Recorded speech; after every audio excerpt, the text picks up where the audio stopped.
Meanwhile, President Biden holding a bilateral meeting right now with Xi Jinping in Bali, Indonesia. Both leaders meeting face-to-face for the first time since Biden took office. Here's what Biden and Xi said earlier this morning. As the leaders of our two nations, we share responsibility, in my view, to show that China and the United States can manage our differences, prevent competition from becoming anything ever near conflict, and to find ways to work together on urgent global issues that require our mutual cooperation. We need to find the right direction for the bilateral relationship going forward and elevate the relationship. A statesman should think about and know where to lead his country. The meeting expected to last 2 hours, both expected to discuss Taiwan, Ukraine, and North Korea. Biden will then hold a press conference at 8:30 a.m. Eastern this morning to talk about it. Joining me right now is the founder of the Atlas Organization. He is the author of China's Vision of Victory. Jonathan D.T. Ward is here. Jonathan, good to see you. Thanks very much for being here. What do you think comes out of this meeting, and what's most important for these two leaders to discuss, in your view? Hi, Maria. Good to be with you. Well, I don't think anyone should expect anything very serious coming out of this. I mean, the most important thing is really that just a matter of weeks ago, Xi Jinping delivered his status report on Chinese grand strategy at the 20th Party Congress and made absolutely clear the great rejuvenation of the Chinese nation is going ahead. He referenced the historic importance of the Chinese Communist Party's mission. I mean, that's what's driving the changes in geopolitics and international affairs, is the fact that they are dedicated to this ascendancy. So I think here in Bali, we're reading from very different playbooks. I mean, China is full steam ahead on a grand strategy, and we're talking about stabilizing the relationship. I mean, I think that's a salutary sort of aspiration, but at the end of the day, we're going to have to embrace containment of China. I mean, they are absolutely clear about what they want. I think at this point, that's very, very obvious. It should be. I mean, talk about the issues. Ukraine, they're supporting Putin. North Korea, they've supported, North Korea for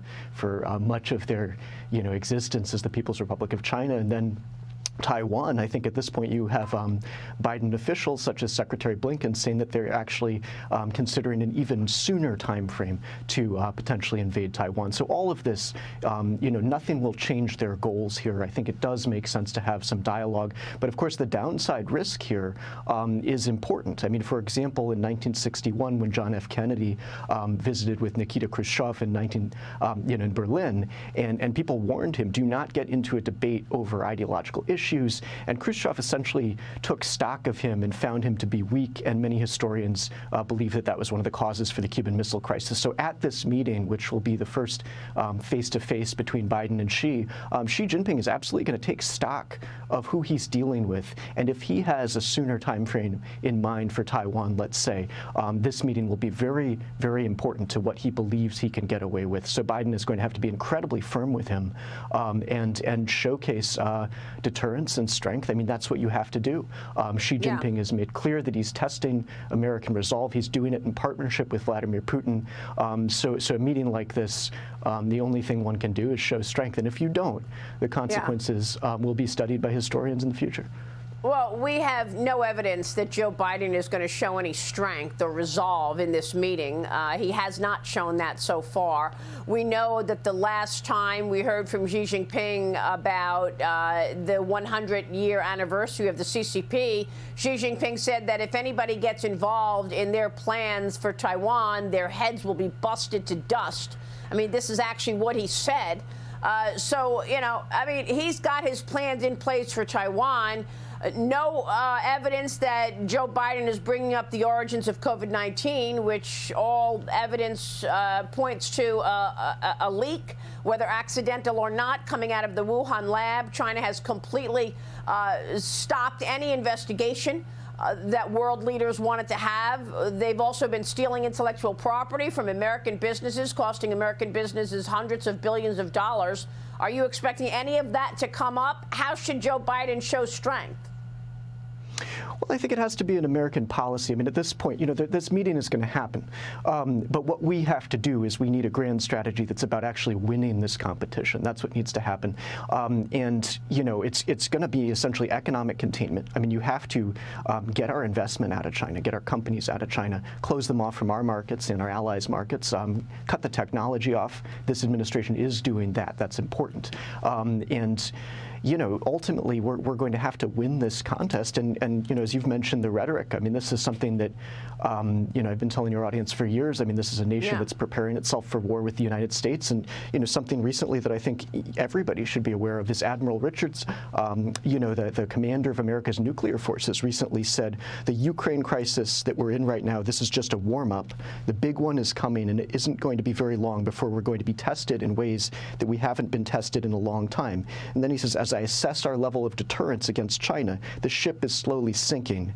They're putting capability in the field faster than we are. So this is all really coming to a head. I think that's where the risks of this meeting exist. Of course, Biden's going to try to say, let's not have accidents here. I think that does make sense. I think you do want nuclear dialogues with China, which they've never agreed to. You do want military dialogue so that it isn't an accidental conflict that we stumble into. But at the same time, we're dealing with a place that has very clear plans for the region. And at this point, I mean, we're going to need a much, frankly, larger American military budgets. I mean, we can't choose between Russia and China. We're going to have to deal with both. And then we're going to need to reinvest in this country, rebuild the industrial base so that we're prepared for something that we haven't had to deal with in a long time. And there's been a total lack of vision when it comes to setting up for these kinds of issues. General Jack Keane has told us umpteen times on this program that we're outgunned when it comes to the Navy, and they keep dressing down our people. Treasury Secretary Janet Yellen is going to be meeting with China's central bank chief on the sidelines of the G20.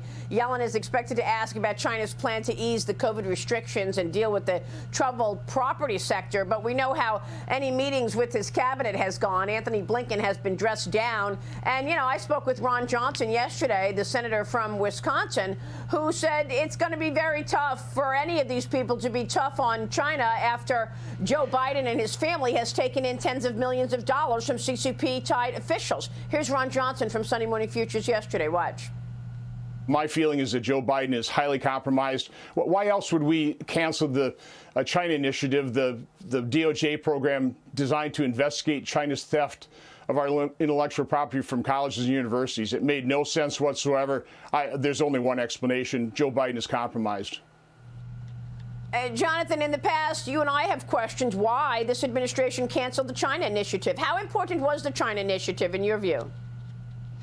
Well, I think it's pretty widely understood, the intellectual property theft and the scale of sort of China's predatory operations worldwide. So I think the DOJ is dealing with that, and recently, I believe the head of the FBI or Attorney General listed a variety of cases related to China. So I imagine that's perhaps going ahead in a certain sense under without the same name. And I think everyone's aware of that. I mean, that's obviously a major counterintelligence issue. Well, and tell at the center America. of, I mean, tell corporate America who wants to get a foothold in China to sell their widgets Maria, to 1.4 billion people. Real quick, Jonathan, we got to jump ahead. The issue, though, is that without our private sector playing for Team USA, you can't win a second Cold War, and you can't win one that's based fundamentally on economic power. And the Communist Party, for all of their economic troubles today, they understand that. I mean, their chief ideologist, Wang Huning, talks about how economic power is the center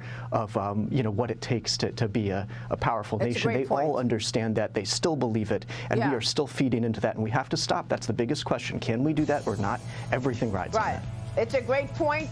We need to get the NBA and business, global business, involved in this conversation. Jonathan, good to see you. Thanks very much, Jonathan Ward.